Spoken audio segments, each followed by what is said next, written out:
Go. All right, the Bengals. The Bengals. 4-11-1, same record as the Eagles. Honestly, I think this team is definitely, like I said, on the up and up. I think it is obviously, unfortunately, Joe Burrow got injured throughout the season, but he definitely showed flashes of being as good as he should be. He definitely showed that he was deserving of that number one pick in the games that he did play. He kept the Bengals in a lot of games they shouldn't have been in. Now the biggest thing for the Bengals is getting anything else other than quarterback. You could get a nice new running back, which would be needed. You could get some receivers who would be down for a Joe Burrow, Jamar Chase reunion. But the running back does look like a little bit more of a spot they need to fix. Joe Mixon.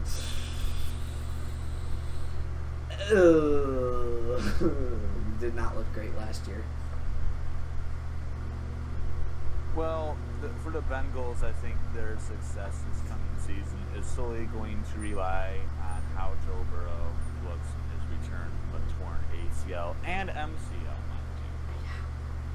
Honestly, I mean, I don't know why, but it feels like every single quarterback that goes to Washington just ends up getting hurt and You mean is Cincinnati? out for like a couple of weeks. Like, everybody gets hurt at Washington. Every quarterback. Alex Smith had a miserable injury there.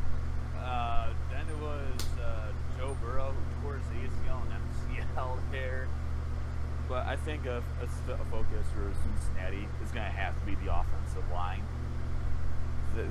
After seeing their franchise quarterback go down with a torn ACL and MCL because their offensive line wasn't good enough at blocking, I think the Bengals took a clue. Hey, we need to protect our quarterback here. A little bit. Which is, I think, why one of the main reasons they signed Riley Reef. But I also think they'll be taking the Oregon kid in the NFL draft, Penny Sewell. From Oregon, the offensive tackle. I think that'd be an incredibly smart move by the Bengals, just to get some offensive line out there, get someone that can protect the biggest piece of your team. Yeah, and freaking side note, the fact that Washington released Alex Smith.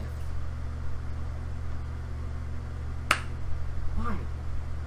Comeback player of the year, and they said, yeah, we don't. He led them to the playoffs. They were not gonna. I think the Cowboys would have went to the playoffs, or the Giants would have went to the playoffs over them. I think the NFC East led them to the playoffs. That did, but like the fact Alex Smith came in and led them on a winning streak right at the end of the year to keep them going, and they're just like, "Oh, thank you for getting us on a winning streak and getting us to the playoffs. You're cut." What? That made no sense. Anyway, but yeah, there's just pretty much anything on this Bengals team could be used. Specifically, offensive line to protect Joe Burrow. But as usual, sending it over, Mitch, give us our transaction list.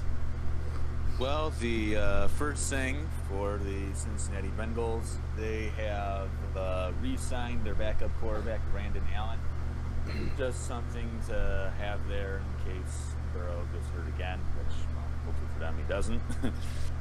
They re-signed Samaje Perine. It's one of those two. Samaje Perine to a 2-year deal.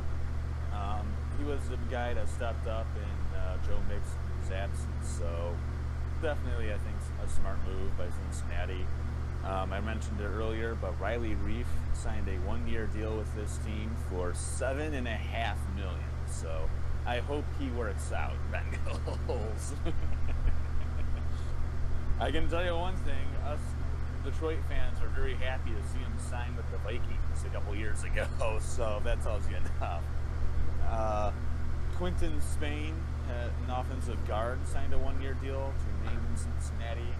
I don't know who that is, but it's an offensive lineman. So good job, Bengals. That's what you need. This is the big move for the Bengals. They signed Trey Hendrickson to a 4-year, $60 million deal.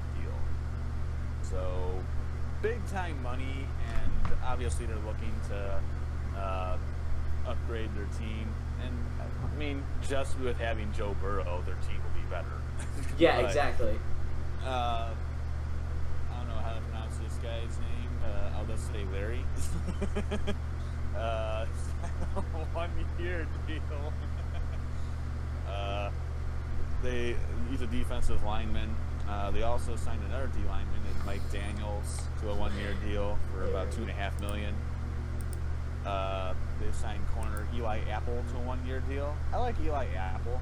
That's a sneaky good player. I mean, he hasn't turned out how people hoped, but he's still a decent player, and he's something that the Bengals can definitely use. Young player that hasn't really turned out.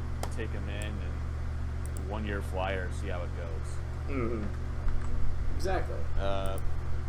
And there's another one I don't know how to pronounce, but he was signed to a big deal, so hopefully I get it right. Chudobi Awuzie to a 3 year deal for $21.75 million. So big deal for him. I do recognize the name. I just don't know how to pronounce it. But he's a decent player, and once again, the Bengals are looking for just about anything they can get. So Anything at this point, yeah. They signed yet another corner. They have actually signed 4 corners this year. Eli Apple, as Awuzie, and now Tony Brown. They re-signed to a 1 year deal, as well as Mike Hilton to a 4 year deal for $24 million. So a lot of corners, and they definitely struggled in the secondary. So I can understand it. The other two are two safeties, Ricardo Allen to a 1 year deal, Brandon Wilson re-signed for a 2 year extension. I'm not mentioning the long snapper or punter. That's it for Cincy. That's 13. Not a crazy amount. Like I said, the Bengals just honestly need to get as much as they can, especially on that offensive line. But honestly, anything helps the Bengals. Like I said, they're in a rebuild right now.